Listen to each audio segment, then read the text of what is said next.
The 40 rules of لو وہ مارکتولارا novel ہے جس نے لاکھوں زندگیوں کو متاثر کیا۔ سال 2009 میں شائع ہونے والے اس ناول کی مصنفہ محترمہ ایلف شفق کا تعلق ترکی سے ہے۔ اس ناول کی اشاعت 40 سے زائد زبانوں میں ہوئی ہے اور آن لائن اس سے مستفید ہونے والے افراد کی تعداد کا تو کوئی شمار ہی نہیں ہے۔ نومبر 2019 میں بی بی سی نیوز نے اس ناول کو 100 موسٹ انفلوئنشل ناولز میں شامل کیا ہے۔ اردو سمجھنے والے سامعین کے لیے اس ناول کو اس ارادے کے ساتھ پیش کیا جا رہا ہے کہ یہ ناول ان کی زندگیوں میں مثبت تبدیلی لائے گا۔ ہم اس ناول کی صرف مرکزی کہانی پیش کر رہے ہیں۔ اس ناول میں 2 دریاؤں یعنی مولانا جلال الدین رومی اور صوفی درویش شمس تبریز کے ملنے اور ایک ہو کر حب الہی کے سمندر کی طرف بہنے کی عکاسی کی گئی ہے۔ یہ آڈیو سیریز محترمہ ہما انور کے ترجمے 40 چراغ عشق کے سے ماخوذ ہے۔ آواز خالدہ مرتضیٰ کی ہے۔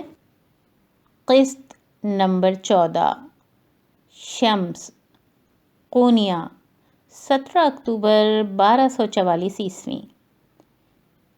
یہ شہر جہاں میں پہلے کبھی نہ آیا تھا، اس کے دروازے میں داخل ہونے سے پہلے میں نے لمحے بھر رک کر اس کے اولیاء کو سلام پیش کیا، زندہ اور مرحومین دونوں، ظاہر اور نہاں دونوں۔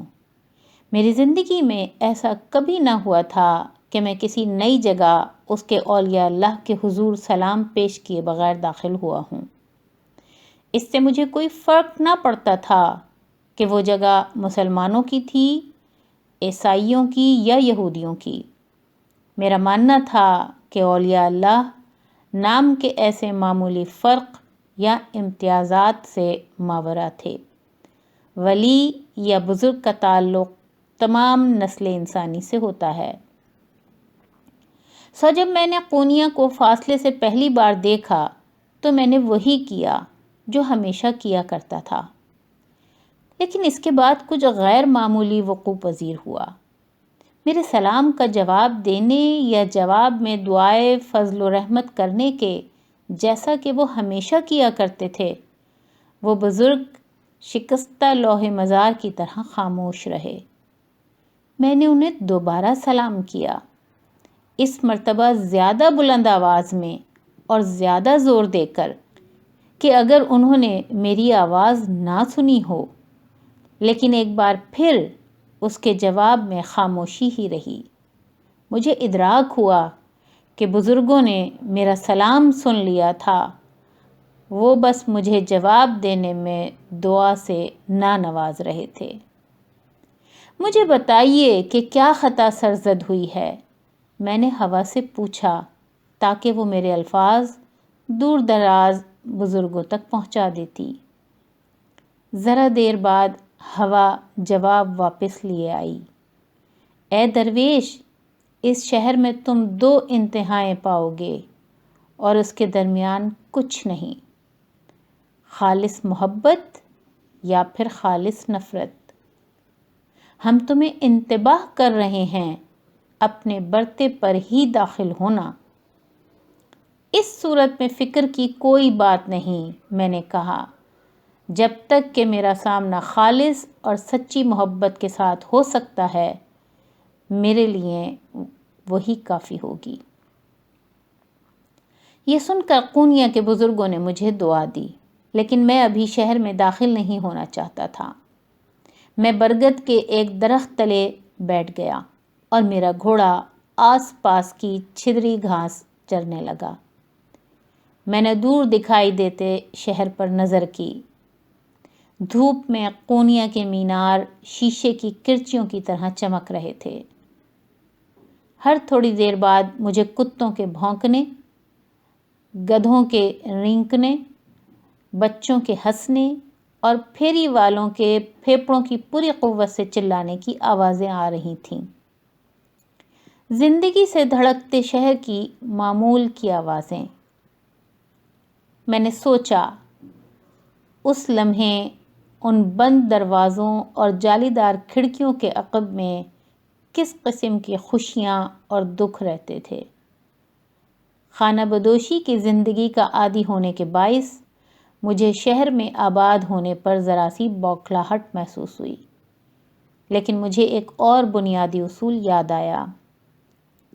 تمہاری راہ میں جو بھی تبدیلیاں آئیں، کوشش کرنا کہ ان کے خلاف مزاحمت نہ کرو۔ اس کے بجائے زندگی کو خود پر سے گزرنے دو، اور یہ فکر مت کرو کہ تمہاری زندگی میں نشیب و فراز آ رہے ہیں یا تمہاری زندگی الٹ پلٹ ہو رہی ہے۔ تمہیں کیسے معلوم ہوگا کہ تم جس رخ کے عادی ہو وہ تمہارے لیے بہتر ہے یا پھر بدلنے والا رخ؟ ایک دوستانہ آواز پر میں اپنی محویت کے عالم سے نکلا۔ سلام علیکم درویش۔ جب میں مڑا تو مجھے زیتونی رنگت والا، جھکی مونچھوں والا ایک ہٹا کٹا دہقان دکھائی دیا۔ وہ ایک بیل گاڑی پر سوار تھا جس میں جتا سوکھا سا مریل بیل یوں دکھائی دیتا تھا جیسے کسی بھی لمحے وہ اپنی آخری سانس لے لے گا۔ وعلیکم السلام ورحمۃ اللہ، میں نے پکار کر جواب دیا۔ تم یہاں اکیلے کیوں بیٹھے ہو؟ اگر تم اپنے گھوڑے کی سواری سے تھک گئے ہو تو میں تمہیں اپنی سواری پر ساتھ لیے چلتا ہوں۔ میں مسکرا دیا۔ شکریہ، میرا خیال ہے کہ میں تمہارے بیل کی نسبت زیادہ تیزی سے پیدل چل لوں گا۔ میرے بیل کو کمتر نہ جانو، دہقان ذرا مشتعل ہو کر بولا۔ یہ بوڑھا اور کمزور ہو سکتا ہے مگر اب بھی یہ میرا بہترین دوست ہے۔ ان الفاظ میں اپنی حیثیت جان کر میں اچھل کر کھڑا ہوا اور دہقان کے سامنے جھک گیا۔ کیسے میں، جو کہ خدا کے وسیع دائرہ تخلیق میں خود ایک ادنا شے تھا، اس دائرے میں موجود کسی دوسری شے کو حقیر جان سکتا تھا، چاہے وہ جانور ہوتا یا کوئی انسان؟ میں تم سے اور تمہارے بیل دونوں سے معذرت کرتا ہوں، میں نے کہا۔ برائے مہربانی مجھے معاف کر دو۔ دہقان کے چہرے پر بے یقینی کا ایک سایہ سا گزر گیا۔ وہ ایک لمحے کو تو بے تاثر چہرے کے ساتھ کھڑا رہ گیا، یہ اندازہ لگاتے کہ آیا میں کہیں اس کا مذاق تو نہیں اڑا رہا تھا۔ کسی نے ایسا کبھی نہیں کیا۔ جب وہ دوبارہ بولا تو ایک گرم جوش مسکراہٹ کے ساتھ کہنے لگا، تمہارا مطلب ہے کہ تمہارے بیل سے معذرت کرنا؟ خیر یہ بھی، لیکن میں یہ سوچ رہا تھا کہ کسی نے کبھی مجھ سے معذرت نہیں کی۔ عام طور پر اس کے برعکس ہوتا ہے۔ مجھے تو خود ہی سارا وقت معافی مانگنی پڑتی ہے، چاہے جب لوگ میرے ساتھ غلط کریں تب بھی میں انہی سے معذرت کرتا ہوں۔ میں یہ سن کر متاثر ہوا۔ قرآن ہمیں بتاتا ہے کہ ہم میں سے ہر ایک کو بہترین سانچے میں ڈالا گیا تھا۔ یہ بھی اصولوں میں سے ایک اصول ہے، میں نے نرمی سے کہا۔ کیسا اصول؟ اس نے پوچھا۔ خدا تمہاری تخلیق کی ظاہری اور باطنی تکمیل میں مصروف ہے، اس کی پوری توجہ تم پر ہے۔ ہر انسان ایک زیر تکمیل مرحلے میں ہے جو آہستگی اور مضبوطی سے تکمیل کی طرف گامزن ہے۔ ہم میں سے ہر ایک منتظر اور تکمیل پانے کی تگ و دو میں ایک نامکمل فن پارہ ہے۔ خدا ہم میں سے ہر ایک کے ساتھ انفرادی معاملہ رکھتا ہے، کیونکہ نسل انسانی ماہرانہ خطاطی کا نفیس فن ہے، جہاں پوری تصویر میں ہر نقطہ یکساں اہم ہے۔ کیا تم بھی یہاں خطبہ سننے کے لیے آئے ہو؟ دہقان نے اپنی نئی دلچسپی کے ساتھ پوچھا۔ لگتا ہے کہ یہاں خاصا ہجوم ہو جائے گا۔ وہ ایک غیر معمولی شخصیت ہیں۔ جب مجھے ادراک ہوا کہ وہ کس کی بات کر رہا تھا تو میرے دل کی دھڑکن لہجے بھر کو رکی۔ مجھے بتاؤ کہ مولانا رومی کے خطبوں میں ایسی کیا اہم بات ہے؟ دہقان خاموش ہو گیا اور چند ثانیے آنکھیں سکیڑ کر افق کی سمت دیکھتا رہا۔ اس کی توجہ ہر طرف تھی اور کہیں بھی نہ تھی۔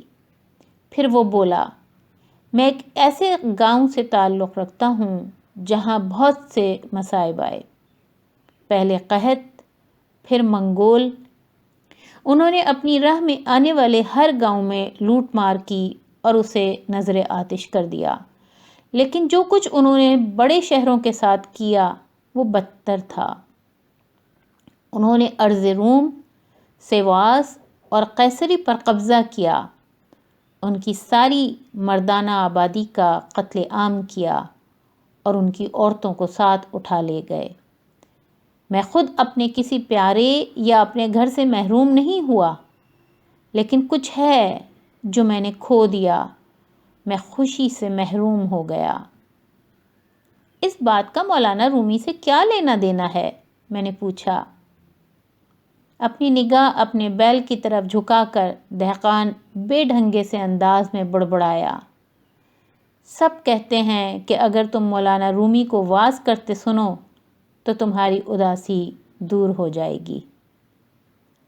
ذاتی طور پر میرا نہیں خیال تھا کہ اداسی میں کوئی برائی تھی۔ اس کے برعکس لوگوں کو منافقت خوش کرتی تھی اور سچائی انہیں اداس کر دیتی تھی۔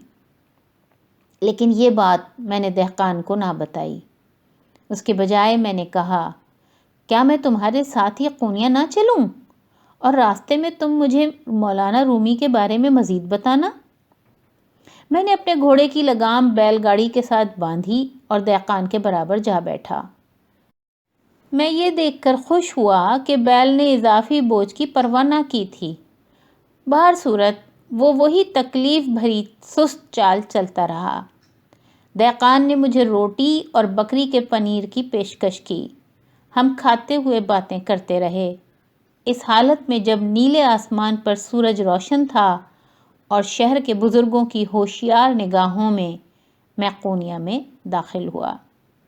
اپنا خیال رکھنا میرے دوست، بیل گاڑی سے کود کر اترتے میں نے کہا اور اپنے گھوڑے کی باگیں کھولنے لگا۔ واز سننے ضرور آنا، دہقان نے توقع کے عالم میں پکار کر کہا۔ میں نے سر ہلایا اور ہاتھ ہلا کر الوداع کہا، انشاءاللہ۔ اگرچہ میں خطبہ سننے کے لیے مشتاق تھا اور مولانا رومی سے ملنے کو بیتاب، لیکن میں پہلے شہر میں وقت گزارنا اور جاننا چاہتا تھا کہ شہر کے لوگ اس عظیم مبلغ کے بارے میں کیا خیالات رکھتے تھے۔ میں انہیں اجنبی نگاہوں سے دیکھنا چاہتا تھا، مہربان اور نامہربان، محبت کرنے والی اور محبت و الفت سے عاری، اس سے پہلے کہ میں انہیں خود اپنی نظروں سے دیکھتا۔